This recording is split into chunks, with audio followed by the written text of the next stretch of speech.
हाँ, माननीय श्रीमान मेरे समक्ष छोटे भाई हमारे यशवंत यादव जी हैं। एक युवा प्रभारी के छात्र नेता हैं और अपना कुछ बिजनेस धंधा भी करते हैं भाई साहब। तो बताइए आप नेताजी कि आप हमारे समाज में युवा से संबंधित जो सपा ये सरकार है, आपकी बसपा सरकार है या कांग्रेस सरकार की हो, तो सारे लोग राजनीति पे अपनी अपनी बातें रख रहे हैं। तो विकास के बारे में कुछ बताइए अपने पार्टी का। सबसे पहले मैं आपको बता दूं, विकास का मतलब ये नहीं होना चाहिए कि एक जातिगत आधारित किसी व्यक्ति विशेष को, ठीक है, किसी योजना का लाभ मिलना, इन सब सारी चीज़ों का मैं पूरी तरह से सख्ती के साथ विरोध करता हूँ। यदि आप विकास की बात करते हैं तो सबसे पहले जो मेरे दलित भाई हैं उन्हें हमारे समाज में लाकर खड़ा करिए। जितनी इज्जत सम्मान अपर कास्ट के लोगों को मिलता है, जो सम्मान मिलता है वो हमारे भाइयों को मिलना चाहिए। मैं उसे असल विकास मानूंगा। शिक्षा का राइट टू एजुकेशन सबको पता है ना कि वी नीड, देखिए शिक्षा का अधिकार सबको है, पर यदि कोई दलित या पासी चमार है, मेरा भाई छोटा है, तो क्या वो अपनी छोटी सी बच्ची को डॉक्टर बनाना चाहता तो क्या बना सकता है? 20 लाख 25 लाख दे सकता है? तो शिक्षा का अधिकार कहाँ हुआ? समानता कहाँ है? अभी आप चौकी पे चले जाएं, भले ही आपका गुनाह कुछ भी ना हो, ठीक है, पर जाति देखकर वहां पे न्याय होता है। तो नेताजी एक बात और बताइए। नहीं समझा जाता है, यादों को इंसान नहीं समझा जाता है, उन्हें जानवर की तरह उनसे व्यवहार किया जाता है। इन सब सारी चीजों का मैं विरोध करता हूँ और मरते दम तक तब तक करूंगा जब तक ये लोग जातिवाद खत्म न कर दें। नहीं, जातिवाद के नशे में इतने अंधे हो चुके हैं कि ये लोग इंसान को नहीं पहचान रहे हैं। आज लोग बात कर रहे हैं गाड़ी पे, आज लोग बात कर रहे हैं धर्म की बात कर रहे हैं। आज यदि आप अपने अपने लोग धर्म को लेकर चलने लगे ना, तो जो बेअदबी का मुद्दा उठा था पंजाब में, 50 भागों में काटा गया, इतनी निर्मम तरीके से उसकी हत्या की गई, उसके जिम्मेदार कौन है? वो कातिल नहीं, वो हत्यारे नहीं, हम आप हैं। क्योंकि हम और आप ऐसा समाज बना रहे हैं, अपने बच्चों को ऐसा सिखा रहे हैं कि बस अपने धर्म की इज्जत करो, दूसरे की धर्म की माँ की बहन की चोट दो। यही कारण है कि आज हमारा समाज गत में चलता जा रहा है और हमारे अंदर इंसानियत खत्म हो रही है।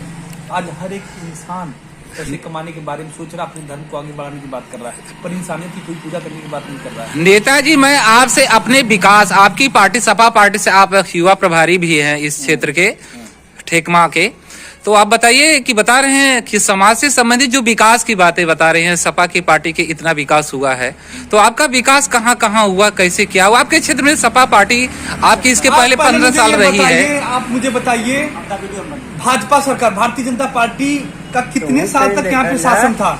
मतलब इससे पहले 5 साल पहले आप भूखे नंगे थे, आपके पास आवास नहीं था, आपके पास शौचालय नहीं था, आपके पास शिक्षा नहीं था।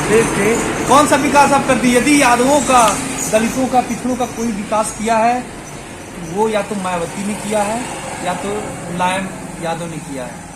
ये पूरी दुनिया जानती सच्चाई। कभी 3-4 साल हुआ है यार इनका शासन हमारे देश में, और हमारे राज्य में जानते सबसे ज्यादा उन्होंने क्या किया? बस फलाने का नाम परिवर्तन करके अब जुमला का नाम करके अतुल रख दिया गया है, फलाने का नाम फलाना कर दिया गया, यही विकास है। तो नेताजी, हमारे सिर्फ कहने का इतना ही मतलब है कि सपा शासन काल में लोग बताते हैं कि ये कुछ बहुसंख्यक के रूप में कुछ अल्पसंख्यक के लोग ऐसे हैं जो सपा पार्टी में बहुत बाहुबली रूप से माने जाते हैं, बाहुबली माने जाते हैं। इसके बारे में आपका क्या कहना है नेताजी? पहले मैं बता दूं, भारतीय जनता पार्टी हमेशा एक बात कहती है कि जो समाजवादी पार्टी के संरक्षण में जो माफिया पल रहे थे उनकी खैर नहीं, या तो सुधर जाएं या तो ऊपर चले जाएं। मैं उनको बताना चाहता हूं, अभी 2 हफ्ते की पहली बात है, नए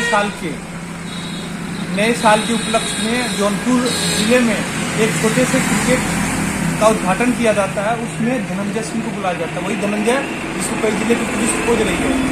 क्योंकि उन्हें कोई नहीं पकड़ेगा, उनके घर पे बुलडोजर नहीं चलेगा, क्योंकि सबसे बड़ा जो कारण है वो सत्ता के संरक्षण में पल रहे हैं। यदि वहीं पे समाजवादी पार्टी का कोई कार्यकर्ता होता, नेता होता, बसपा का समाजवादी कार्यकर्ता नेता होता, तब तक उसकी माँ बहन को सब समझौता कर दिए जाते हैं। और किस चीज की आप बात करें भाई, लखीमपुर खीरी में दलितों की जो हत्याएं हुई हैं उसके जिम्मेदार कौन है? 4 साल की लड़की, बताइए। तमाम तरह के क्षेत्रों में चले गई, छोटी छोटी बच्चियों का रेप हो रहा है। नहीं तो मैं तो मानता हूँ, बता दें, नैतिकता का जो पक्ष है ना वो कहीं न कहीं कम होता जा रहा है और अमानवीयता बढ़ रही, क्योंकि हम लोग सबसे ज्यादा डिस्क्रिमिनेशन सिखा रहे अपने बच्चों को, भेदभाव करना, वो फलानी जाति को दूरी रहा, वो खैया मत खाना। जब तक ये सारी बातें हमारे जीवन में होगी, हमारे बच्चों को होगी, तब तक हम कैसे विकास। आप मुझे एक बात बताइए, यदि आपकी शरीर है ना, यदि बच्चा पैदा होता है, इसका दिमाग ये जो ऊपर का हिस्सा उसका विकसित नहीं होता है, शरीर का विकसित हो जाता है, तो आप क्या कहेंगे? अब नॉर्मल है, मतलब बच्चे में तमाम तरह की कमियां हैं, बच्चा विकलांग है। उसी तरह से समाज का जब तक हर एक पिलर मजबूत नहीं होगा, तब तक हम नहीं कहेंगे कि सही रूप से विकास हुआ है।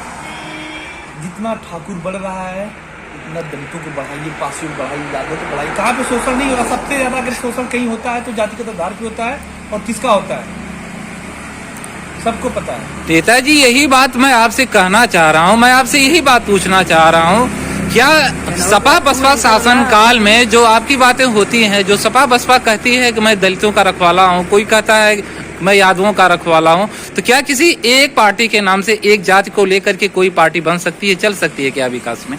अब एक चीज मैं आपको बता दूं, सबसे पहली बात यह है कि मैं जातिगत आधारित राजनीति नहीं करता हूं, पर मैं उन लोगों का सख्ती के साथ विरोध करता हूं जो लोग इस तरह की मंशा रखते हैं करने के लिए। नहीं, आपको बता दें, नहीं, लोग कहते हैं कि सपा वाले जातिवादा पार्टी की बात करते हैं। आज आपको पता है सपा वाले जातिवादा पार्टी की बात करते हैं। आपके कहने से कुछ थोड़ा हो जाएगा यदि आप हैं उस तरह के। आपको बता दें एक चीज, जितने भी थाने हैं चले जाइए, उसके चौकी इंचार्ज कौन है, चौकी प्रभारी कौन है? सब ठाकुर मुल्तान सिंह, ठाकुर फकीरा सिंह, ये ऐसे थे लोग हैं। कहाँ गए? यादव के बच्चे नहीं हैं। सरहद पे सबसे ज्यादा चले जाइए, फौजियों में किसी की मृत्यु हुई है तो यादवों के बच्चों की हुई है। मतलब अब राज्य में कुशल नहीं है पर बॉर्डर पे कुशल है। इन्हीं चीजों का मैं विरोध कर रहा हूँ कि जब तक इस मानसिकता को हम छोड़ेंगे नहीं, तब तक भारतीय जनता पार्टी को लोग क्रिटिसाइज करेंगे, उसकी आलोचना करेंगे कि ये कहीं न कहीं अपर कास्ट से बिलोंग राजनीतिक पार्टी है। यदि वो अपनी मानसिकता इस चीज को लेकर तोड़ना चाहती है तो समान रूप से सबके साथ न्याय होना चाहिए, न धर्म देखकर, न जाति देखकर, इंसान देखकर न्याय होनी चाहिए। नहीं नेताजी, इसमें आप बताइए, हम आपसे यही पूछना चाहते हैं। लोग कहते हैं कि सपा इसमें आपका अल्पसंख्यक के रूप में मानी जाती है, अल्पसंख्यक आप बहुमती विकास करते हैं, तो इसमें क्या मानने के लिए आपको सिर्फ वही अल्पसंख्यक ही हैं और कोई जो लोग नहीं, आपके छोटे भाई नहीं है? एक बात बताइए मुझे, यदि आपके परिवार में 5 बच्चे हैं, ठीक है, तो कोई जरूरी नहीं है कि 5 बच्चों का जो शारीरिक रचना हो समान रूप से एक समान हो, कभी नहीं हो सकता है। कुछ बच्चे बहुत शक्तिशाली होंगे, अगर आप कुछ खाने के लिए लेकर आते हैं तो 5 बच्चे समान रूप से कुछ नहीं उठाएंगे, जो जितना बलवान होगा उतना उठा लेगा। तो हमारी जिम्मेदारी बनती है जिस बच्चों को नहीं मिला, कमजोर है, उसको उठा के अपने हाथ से दे देना। हमने यही किया, हमारी राजनीतिक पार्टी समाजवादी पार्टी ने यही किया है और उसमें कुछ नहीं किया है। मैं जो बात कर रहा था समान अवसर की, तो सन 2022 में क्या आपकी सरकार बनने जा रही है? देखिए, सन 2022 में हमारी सरकार पूर्ण बहुमत से बनेगी। इसका कारण ये है कि हमारे प्रदेश की जनता जान चुकी है कि ये वर्ग लाने वाली सरकार है, ये जातिगत आधारित सरकार है, ये धर्म को, आस्था को ठेस पहुंचाने वाली सरकार है भारतीय जनता पार्टी। इसीलिए इस बार का प्रचंड बहुमत से लोग आज के डेट में जानते हैं क्या है, चाहे यादव हो, चाहे बनिया हो, कुम्हार हो, कम्हार हो, लोहार हो, चमार हो, पासी, जितने लोग हैं सबका उद्देश्य एक ही है, इस बार लाना भैया को।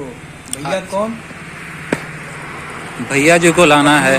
तो नेताजी एक बात बताइए और भी, तो आप शिक्षा के मामले में क्या कहते हैं कि शिक्षा हमारे प्रदेश में, यूपी सरकार में, अब देखी जाए तो बहुत पहले से हमारे यहाँ शिक्षा का बहुत बड़ा अभाव रहा है।